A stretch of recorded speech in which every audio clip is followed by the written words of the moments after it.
Doctors, it's Allie from Stampworthy Goods. Thank you guys so much for doing this bench upholstery workshop with me. I wish that you guys were here in person so we could do it all together, but I'm glad that you guys are staying crafty and safe at home, and yeah, I'm excited to work on this with you guys. So just to go over what's included in the kit, you guys should have received your bench, and I shipped the bench separately. I wanted to ship it directly to you guys so that way, one, it eliminates the time of having it shipped here and then shipping everything together. So just wanted to have that shipped directly to you guys. And then separately, in a package, you guys should receive your mud cloth that you chose, your staple remover, so this is going to help get all the staples out of the existing fabric, and your stapler and staples. So, and then the only thing that isn't included in this pack is scissors, because I assumed everyone has a pair of scissors at home that they can use. So, a couple of things about upholstery just for basics is the first thing that you want to do in upholstery is take off the existing fabric and have your new fabric. We'll put that on and then we'll staple that on in replacement. If you're using a new product like this bench is brand new, so the cushion that's underneath is in great condition that you guys can use because it hasn't been used before. If you're working with a vintage piece, so outside of this project, if you're getting some chair that you found at a thrift store or secondhand and you want to reupholster it, just keep in mind that if the cushion isn't in good shape, that you'll want to replace that, or the foam. And you can get pretty reasonable foam at Joann's. It's not, I wouldn't say the highest quality. If you really want to get high quality foam, then I would look for an upholstery shop locally. In Austin, if you're local, there's Capital City Upholstery, and that's over in South Austin, and they have awesome prices. So you can get something like the slab for this would be like $5 or $10. So it's pretty reasonable. Okay, so first step, we're gonna use this staple remover to get the staples out. This can be a bit of a tricky step for people. As far as removing staples, that's going to be probably 80% of this particular project. So don't get deterred if you're working through it and it feels like it's taking a long time. Once you get all the staples out, that's the hardest part, and then everything else after that's pretty simple. So whenever you're using this tool, basically you'll want to get this part underneath the staple and wedge it between the staple and the wood, and then push it, like wedge it, so that way it props out the staple. So I'll do an example for you guys.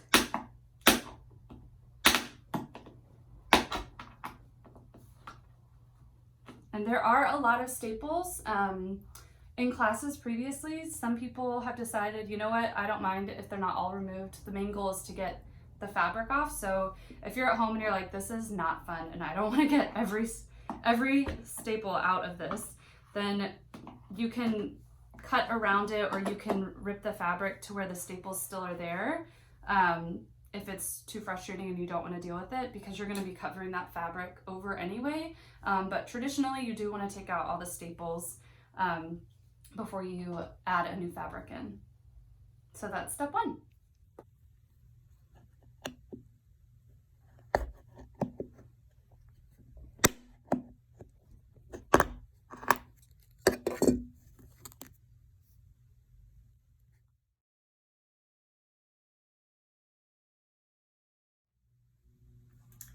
All right, guys, now we're ready for step two, securing the fabric that you guys chose onto the bench. So first thing, I want to show you guys how to load this staple gun.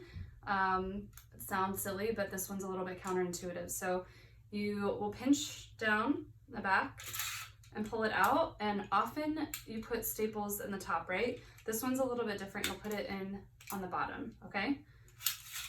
And then you just close it, snap it in place.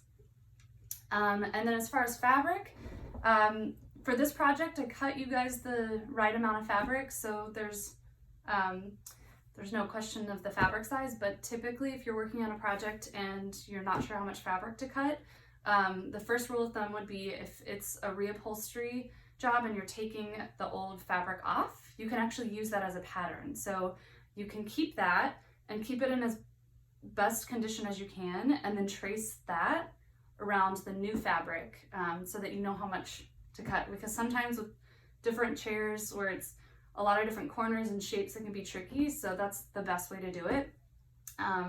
If you don't have that as an option, then you can always, like in this case, you would just wrap the fabric, and then you always want to have extra, because if you have too much, you can always cut it down, but if you have too little, then you don't have enough to staple it, right? So then you have to cut brand new fabric, and hopefully you have enough, right? So for this particular project, you'll place the fabric around just as you would like, and then position it to make sure it is sitting the way that you would want it to. So, you know, making sure the lines are straight, or the pattern, however you would like it. And then before we flip it over and just start stapling the whole thing, my personal preference is to staple 4 different corners. So one at the top, one at the bottom, and then one on either side, just to kind of anchor it before you flip it over, so it doesn't get, so it doesn't shift. So with that, we have our staple gun, right? And if you guys are doing this at home, I would actually recommend not sitting on the floor for this part. If you have a table that you can do and have the edge of it kind of go out at the end of the edge of the table, then it's a little bit easier.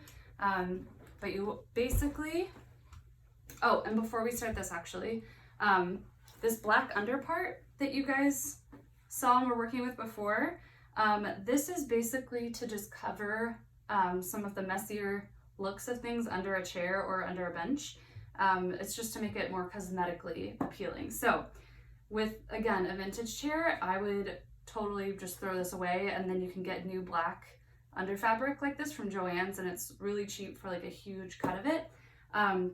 But for this project, again, it's a brand new bench, so it's totally fine to keep it.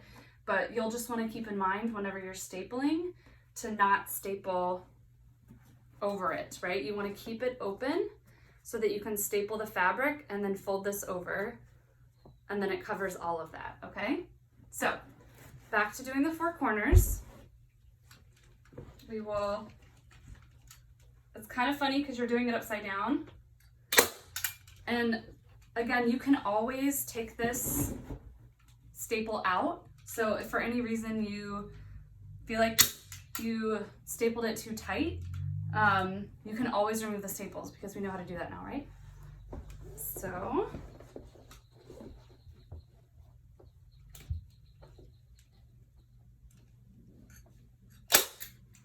all right.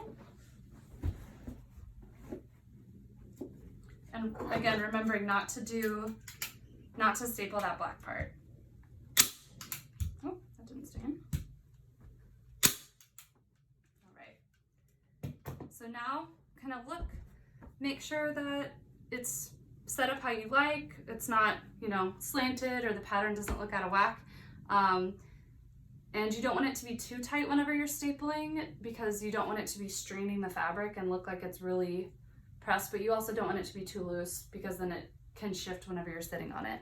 So now that we've done the 4 corners, you're just going to go around and staple the rest,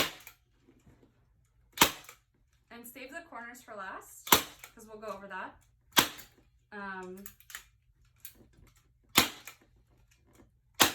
And you'll want to do a little bit of a gut check and just see, okay, how does that look?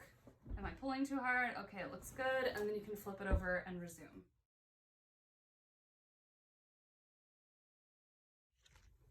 All right, this next part, we're going to cover the corners.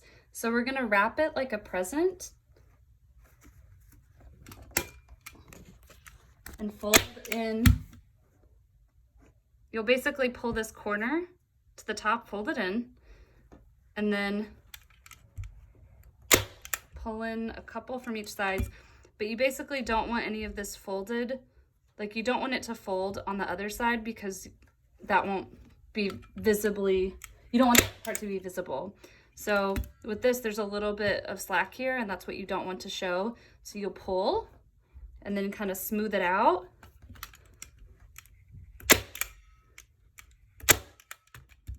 And then same here, you fold it, and then there's a little bit of a fold there. So you'll do the same, just kind of smooth it out until it doesn't show on the other side.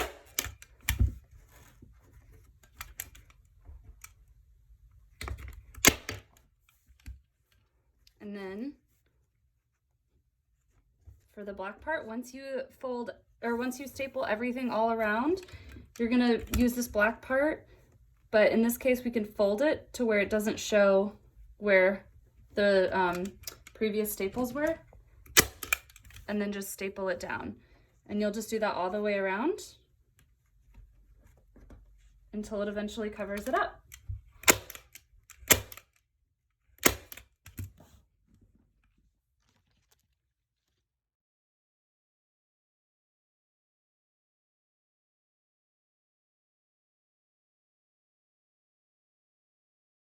All right, guys, that's a wrap. So thank you guys again for doing this with me. I hope you had a good time with it and that you love your bench. This is the first virtual workshop that I've ever done, or tutorial for upholstery. So I would love your feedback. I imagine and welcome feedback on how to make this better, because I do want to make it a fun experience for future groups. So if there are things that you wish that I touched more on or showed more footage of, or things that weren't helpful, or questions that you still had, please let me know. I would love to make this a regular thing and make it even better every time after. So thank you guys again, and I hope you all are staying safe and crafting at home, and I can't wait to see your finished product. Thanks.